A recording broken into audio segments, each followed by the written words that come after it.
Hridaypur rail স্টেশনের জন্মকথা। হৃদয়পুর আজ এটি শুধু একটি রেল স্টেশনের নাম নয়, উত্তর ২৪ পরগনার ইতিহাসে এটি এক নীরব সাক্ষী।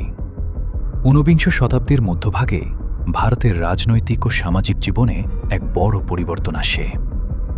তিতুমিরের বারাসাত বিদ্রোহ, ফরাজি আন্দোলন, নীলকর সাহেবদের বিরুদ্ধে কৃষকদের সংগ্রাম, সাঁওতাল বিদ্রোহ এবং ব্যারাকপুর বারাসাত অঞ্চলে দেশীয় সিপাহীদের বিদ্রোহ, এই সব আন্দোলন ব্রিটিশ শাসনের ভিত নড়িয়ে দেয়। এই বিদ্রোহ দমন করতে ইংরেজ সরকার বুঝে যায় দ্রুত সৈন্য চলাচলের জন্য ভালো যোগাযোগ ব্যবস্থা অত্যন্ত প্রয়োজন। ঠিক সেই সময় ইংল্যান্ডে রেলপথের সাফল্য তাদের দৃষ্টি আকর্ষণ করে। ১৮৫৩ সালে বোম্বাই থেকে থানে ভারতের প্রথম রেল চলে, এরপর হাওড়া থেকে হুগলি, আর ১৮৬২ সালে কলকাতা থেকে রানাঘাট পর্যন্ত রেলপথ চালু হয়। ক্রমে eastern Bengal railway Dumdum junction থেকে বারাসাত হয়ে বনগাঁ পর্যন্ত রেলপথ সম্প্রসারণ করে।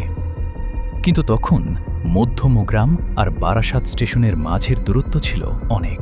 হরিহরপুর, উদয়রাজপুর, নিশ্চিন্তপুর, ইছাপুর, এই সব এলাকার মানুষ প্রতিদিন কৃষিপণ্য ও দুধ কলকাতায় নিয়ে যেতেন। তাদের কাছে রেখে একটি কাছাকাছি স্টেশনের প্রয়োজন ক্রমশ জরুরি হয়ে ওঠে। ১৯০০ থেকে ১৯০৫ সালের মধ্যে স্থানীয় ডেলি প্যাসেঞ্জাররা রেল কর্তৃপক্ষের কাছে নতুন স্টেশনের দাবি জানান। শর্ত ছিল একটাই, স্টেশনের জন্য জমি বিনামূল্যে দিতে হবে। এই সময় এগিয়ে আসেন হরিহরপুরের শিক্ষাবিদ কালিদাস ভট্টাচার্য। তিনি রেল কোম্পানিকে প্রায় ১৫ বিঘা জমি বিনামূল্যে দান করেন।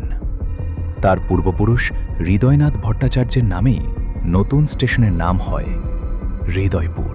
১৯০৭ সালে একটি ছোট কোণেঘর দিয়ে হৃদয়পুর হোল্ড স্টেশনের সূচনা।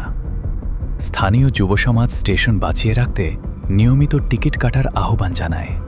অবশেষে ১৯১৩ সালে হৃদয়পুর পায় পূর্ণাঙ্গ স্টেশনের রূপ। আজও হৃদয়পুর রেল স্টেশন মনে করিয়ে দেয় একটি এলাকার উন্নয়নে সাধারণ মানুষের ঐক্য কতটা শক্তিশালী হতে পারে। কবি দীনেশ দাস লিখেছিলেন, হৃদয়পুরে মোর হৃদয় গেছে হারিয়ে। আমরা বারাসাত অনলাইন, আমরা বারাসাতের গল্প বলি।